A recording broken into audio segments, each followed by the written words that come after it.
vaccin anti-Covid, objet d'énormes tensions en Guadeloupe ces 3 derniers mois, des manifestations violentes, mais aussi des pillages, des barrages et des barricades pour protester contre l'obligation vaccinale des soignants notamment.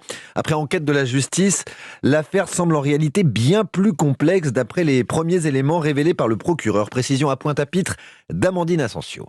Des violences orchestrées, planifiées.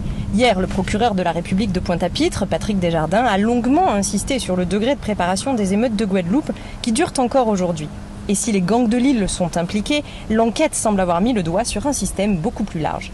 Les éléments obtenus permettaient rapidement de faire apparaître la complicité, pour ne pas dire l'implication active d'un fonctionnaire de police. On était déjà dans la trahison. Le but était d'une part d'obtenir des sommes conséquences de la part de grands groupes, en échange de la promesse de ne pas lancer les émeutiers contre leurs intérêts. L'autre visée était de bénéficier de subventions par le biais d'associations utilement créées, à la faveur de négociations à venir avec l'État le cas échéant, ou à la faveur en tout cas, et je pèse mes mots, de relations parfois troubles avec certains élus locaux.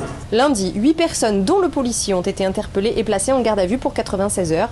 Hier, les 8 ont été mis en examen et 7 d'entre eux placés en détention provisoire, des faits d'association de malfaiteurs notamment. Une information judiciaire a été ouverte, dirigée par 2 juges d'instruction. En Guadeloupe, Amandine Asensio, Europe 1.